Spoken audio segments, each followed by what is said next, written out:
Sporadicky zvykneme o pogrome v Pobedime hovoriť na prednáškach alebo diskutovať o tejto téme v nejakom malom odbornom kruhu.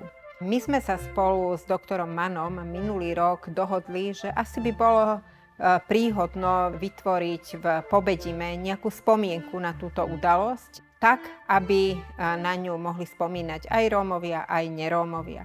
Očakávali sme, že keďže je to viac ako 90 rokov od tejto udalosti, takže to bude pomerne jednoduchá záležitosť. Ešte pred prípravou projektu sme navštívili obec Pobedim a pani starostka, ktorá v tom čase bola novozvolenou starostkou, bola pomerne súhlasná k takejto téme. A tak sme teda po vzájomnej dohode pripravili samostatný projekt.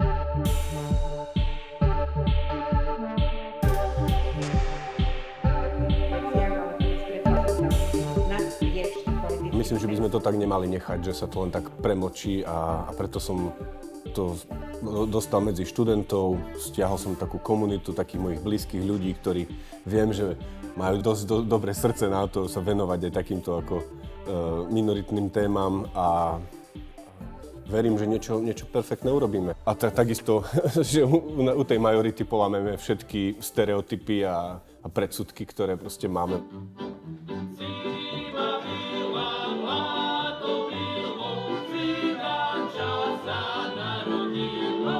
Cigáni pobedimskí veky vekov ohrozovali našu bezpečnosť aj majetok. Každú noc rúbu v lese drevo, čo sa boja cez deň učiniť. Potulní cikáni majú isté hlasové signály a posunková znamen. Pozabíjať cigánov!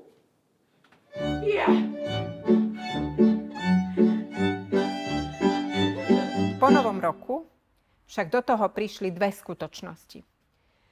Tá prvá skutočnosť bola príprava divadelného predstavenia Budete mať luft, ktorú v Slovenskom národnom divadle uvádzali mladí tvorcovia.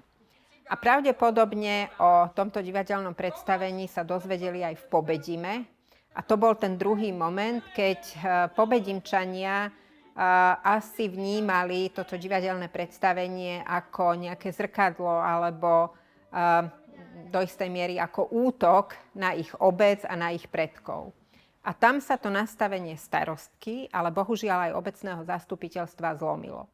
A keď sme na jar tohto roku boli na obecnom zastupiteľstve, tak zastupiteľstvo bolo veľmi nesúhlasné s akýmikoľvek aktivitami, ktoré by pogrom v Pobedime pripomínali. Strach som zastrelil, ale nemal som viac strachu. Ja žiadnu krv som nespozorovala. Ja som nič nepočula a nespozorovala. Slováci, ako sa patrí? Teraz sme mali možnosť nahliadnúť do spisov a zažiť aj naživo to, čo sa dnes akože odohráva v obci Pobedim, keď sme boli na mestskom zastupiteľstve, kedy veľmi obskúrnymi situáciami sme boli vypoklonkovaní z dedinky, pretože nikto tam ako nechce otvárať Pandorínu skrinku a rýpať sa v osiom hniezde. Bola to taká esencia nepochopenia, neprijatia, esencia toho, že stojíme na dvoch rozdielnych brehoch.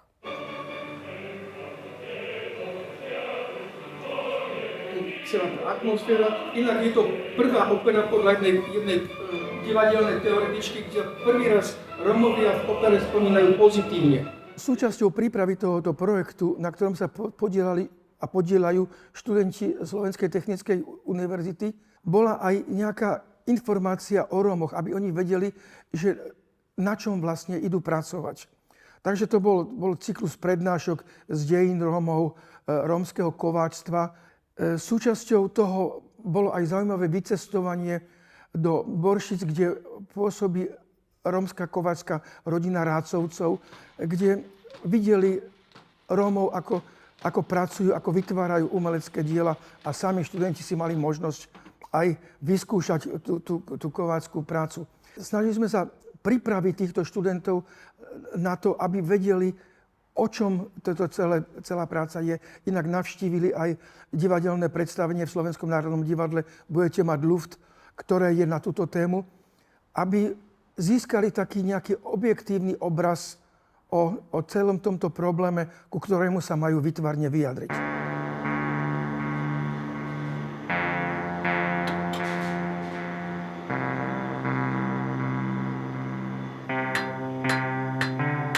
Není krehkejšie, ale to tá krehkosť a tá tvrdosť sa dá urobiť tým kalením. Áno, to áno. Že tam teda ten prechod, ten akože z horúca na studená, tie molekuly sa tam jednoducho vrazia do toho a je to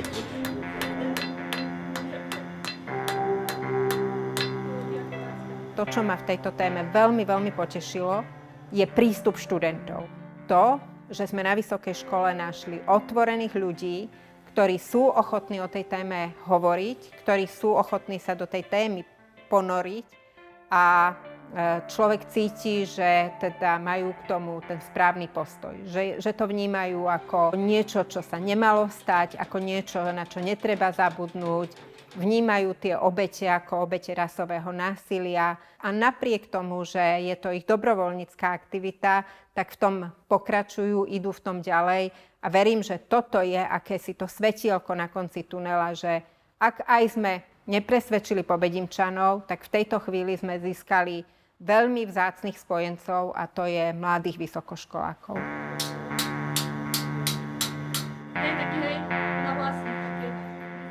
Vyrastala som v podstate v rodine a medzi ľuďmi, ktorí prichádzali občas do kontaktu s rómskou komunitou a mali na ňu určité názory a odsudzovali ju. Ja som sa nejak tým akože nezaoberala, mala som na to taký neutrálny názor, ale chcela som si tak nejak vytvoriť vlastný názor na tú situáciu, takže som to brala ako takú peknú príležitosť zistiť pravdu o tejto veci.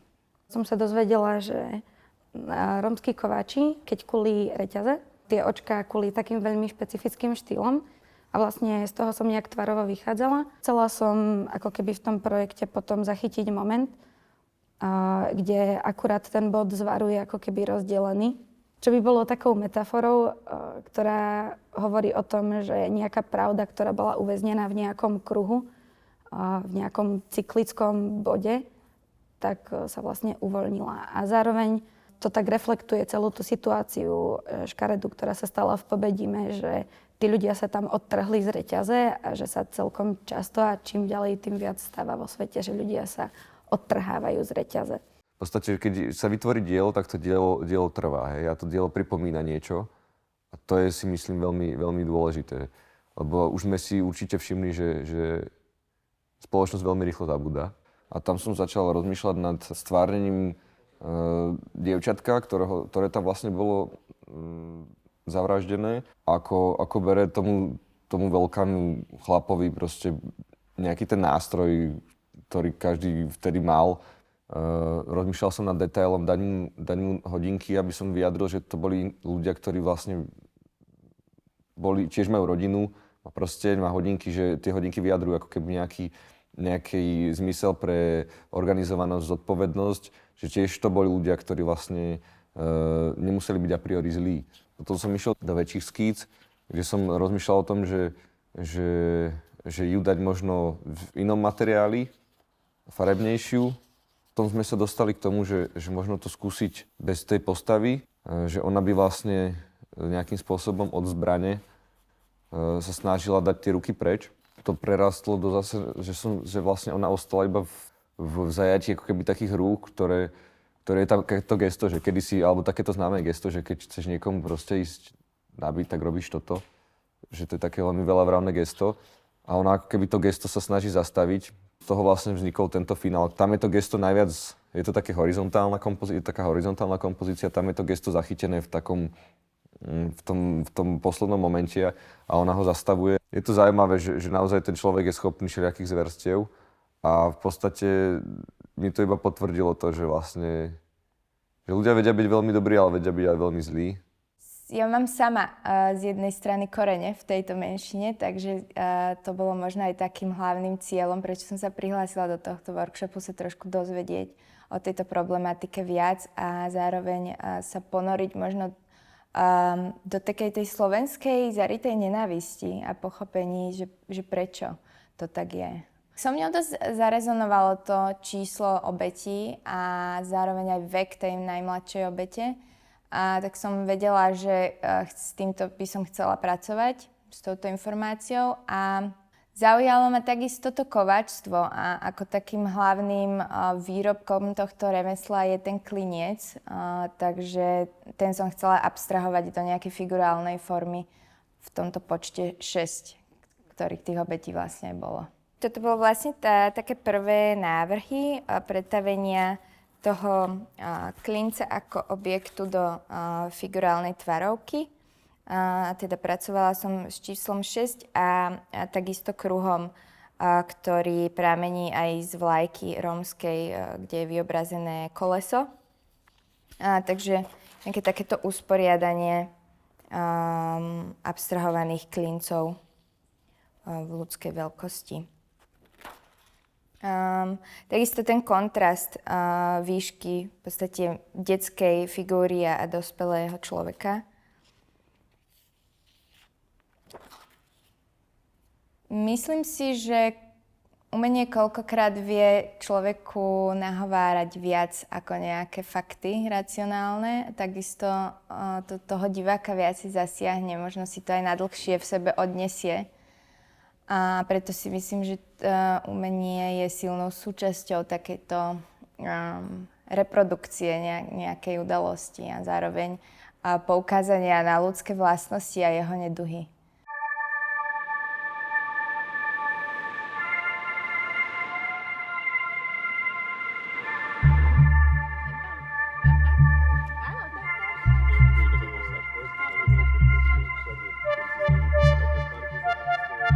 Cieľom je urobiť umelecké dielo, ktoré vlastne bude na očiach.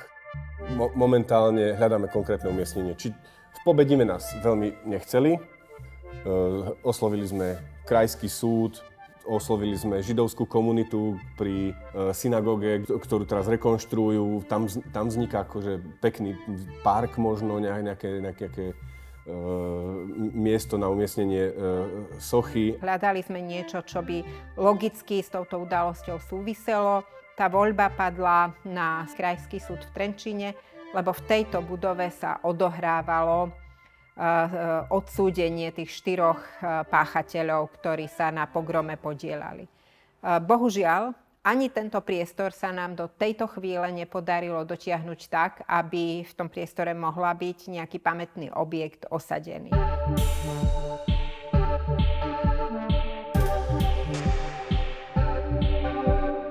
Som mal takú potrebu to nejakým spôsobom zvýrazniť a dať najavo túto nenávisť, ktorá vlastne aj v súčasnosti a vlastne stále ako keby je zakorenená v človeku. Nechcem hovoriť, že človek je od podstaty zlý, pretože sme dobrí a myslím si, že dobré skutky majú o mnoho väčší efekt ako tie zlé, čo sa týka aj emočného zisku. Ale to zlo je tu stále a treba ho ako keby ukázať.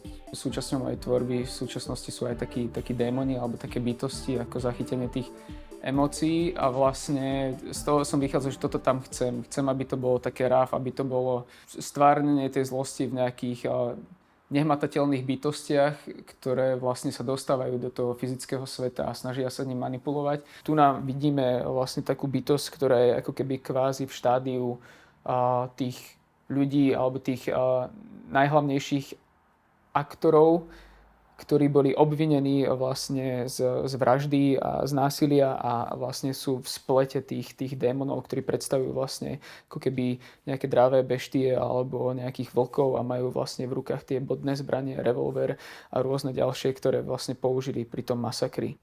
Pri tej tvorbe ako keby skladám tie figúry, inšpirujem sa postavami, polohami tiel a potom ich vlastne obliekam. Snažil som sa tu zachytiť vlastne ten život v prírode, kočovnícky život.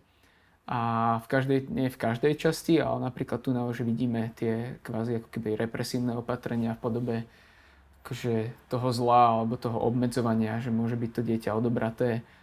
A nechcem úplne všetko vysvetľovať, to je zase na pozorovateľovi. Na tomto postri je viditeľné, že Rómovia boli v ťažšej situácii, a museli žobrať a dochádzalo k rôznym krádežiam. A taktiež k tomu nepomáhala tlač, ktorá informovala o týchto činoch a ktoré zveličovala a tým pádom kvázi tiež ako keby budovala tú nenávisť.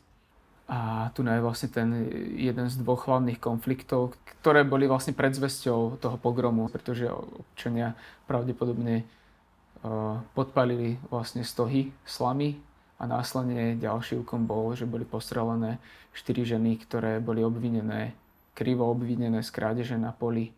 Alebo teda hovorí sa o tom. Čo som nakreslil tú beštiu so 6 hlavami, tak tu som to vlastne zjednodušil na tých hlavných aktérov, ktorých podobizne z výpovedí som použil a vlastne už sú ako keby v tom ovplyvnení toho zla a tej démonickej energie, ktorá sa potom pretvorila vlastne v to finálne monštrum, ktoré zaútočilo na obec.